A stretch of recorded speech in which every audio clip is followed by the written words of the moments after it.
आज चलिए हम याद करते हैं भारतीय नागरिक सुरक्षा संहिता BNSS के सेक्शन 35 से लेके सेक्शन 32 को, जो कि आता है आपके चैप्टर नंबर 5 में और अरेस्ट ऑफ पर्सन। तो अब हम स्टार्ट करते हैं और ये हम एक ट्रिक से लर्न करेंगे सेक्शंस, क्योंकि ये सेक्शंस को लर्न करना थोड़ा टफ होता है। तो हम एक बहुत ही अच्छी जो ट्रिक है उससे लर्न करते हैं। तो मैं सबसे पहले आपको हिंदी में उसकी ट्रिक बताती हूँ। तो एक चोर को पुलिस ने बिना वारंट गिरफ्तार किया, ठीक है। तो ये आपका सेक्शन नंबर 35 में है। तो आप इसको लर्न करते जाओ एक स्टोरी के फॉर्म में, ठीक है। एक चोर को पुलिस ने बिना वारंट गिरफ्तार किया 35 में।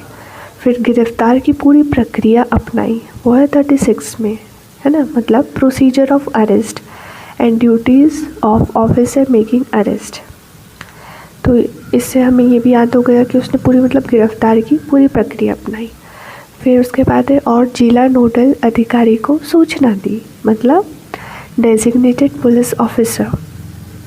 ये आपका है 37। उसके आगे चोर ने अपने वकील से मिलने की मांग की, ठीक है। मतलब right of arrested person to meet an advocate of his choice during interrogation. उसने मांग की अपने वकील से मिलने की। आप इसको एक स्टोरी के वे में याद करो। लेकिन उसने अपना नाम पता बताने से मना कर दिया सेक्शन 39 में, मतलब arrest on refusal to give name and residency. उसके बाद में फिर मजिस्ट्रेट ने भी उसकी गिरफ्तारी कर ली। नहीं, इसके बाद आता है तभी एक आम नागरिक ने उसकी गिरफ्तारी करी, मतलब उसने अपना नाम पता बताने से मना कर दिया। तो तभी एक आम नागरिक ने उसकी गिरफ्तारी की, वो है 40 में, मतलब arrested by the private person and the procedure on such arrest. फिर आगे फिर मजिस्ट्रेट ने भी उसकी गिरफ्तारी कर ली। प्राइवेट पर्सन के बाद किसने, मजिस्ट्रेट ने भी कर दी। तो प्राइवेट पर्सन का में दिया है सेक्शन 14 में और अरेस्ट बाय मजिस्ट्रेट दिया 41 में। अब उसके आगे बढ़ते हैं हमारी कहानी।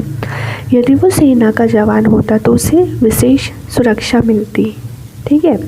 ये मतलब protection of members of the armed force from the arrest, ये है 42 में। अब आगे गिरफ्तारी कैसे हुई, मतलब कानूनी तरीके से हुई, मतलब हाउ अरेस्ट इज मेड। ये आपको 43 में बताया कि कैसे हुई गिरफ्तारी कानूनी तरीके से। फिर वह एक घर में छिपा था ना, तो तलाशी ली गई। अब वो एक घर में छिपा था तो उसकी तलाशी ली गई, तो ये है 44 में, मतलब search of place entered by person sought to be arrested. फिर भागने पर दूसरे राज्य तक पीछा किया गया। पहले तो वो कोई घर में छुपा था तो वहाँ तलाशी ली गई, उसके बाद वो भागने पर दूसरे राज्य तक पीछे किया गया 45 में, मतलब pursuit of offenders into the other jurisdiction. उसके बाद में क्या किया उसने, ज़रूरत से ज़्यादा बल नहीं लगाया। उसका पीछा तो किया हमने बट ज़रूरत से ज़्यादा बल नहीं लगाया 46 में। फिर उसे गिरफ्तारी का कारण और जमानत का अधिकार बताया, ठीक है। उसके बाद हमने क्या किया, उस व्यक्ति को उसके गिरफ्तारी का कारण बताया और जमानत का अधिकार मतलब राइट बताया 47। फिर हमने उसके परिवार को भी सूचना दी 48 में। फिर हमने क्या किया, उसकी तलाशी ली 49 में, और तलाशी लेने के बाद क्या हमें हथियार मिले तो हमने क्या किया, हथियार को जब्त कर लिया 50 में। अब आगे मेडिकल परीक्षण कराया गया 51 में। फिर 52 में है यदि बलात्कार का आरोपी होता तो विशेष परीक्षण होता, मतलब इसमें क्या किया हमने कि examination of person accused of rape by medical practitioner. फिर सामान्य मेडिकल अधिकारी द्वारा जांच हुई 53 में। फिर उसकी पहचान दर्ज की गई 54 में, ठीक है। फिर यदि वरिष्ठ अधिकारी ने अधीनस्थ को भेजा होता तो लिखित में देता, मतलब अपने जो सबऑर्डिनेट को, है ना। Procedure when the police officer deputes subordinates to arrest. फिर हिरासत में उसके स्वास्थ्य सुरक्षा का ध्यान रखा गया सेक्शन 56 में। उसे तुरंत मजिस्ट्रेट के सामने पेश किया गया 57 में, और 58 में क्या 24 घंटे से अधिक हिरासत में नहीं रखा गया। फिर है पुलिस ने गिरफ्तार की रिपोर्ट भेजी 59 में, और 60 में बाद में उसे रिहा कर दिया गया। फिर यदि वो भाग जाता है तो दोबारा पकड़ा जाता है 61 में, और फिर पूरी गिरफ्तारी BNSS के अनुसार की गई 62 में।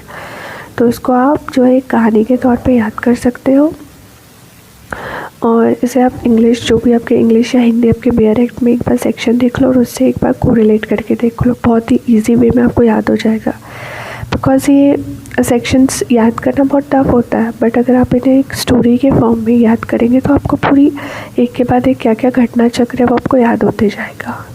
और अगर आपको ये वीडियो पसंद आई हो तो प्लीज़ सब्सक्राइब करिए मेरे चैनल को, लाइक करिए, शेयर करिए, और मुझे कमेंट में बताइए कि क्या मैं आगे भी कुछ इस तरह की वीडियो बनाऊँ।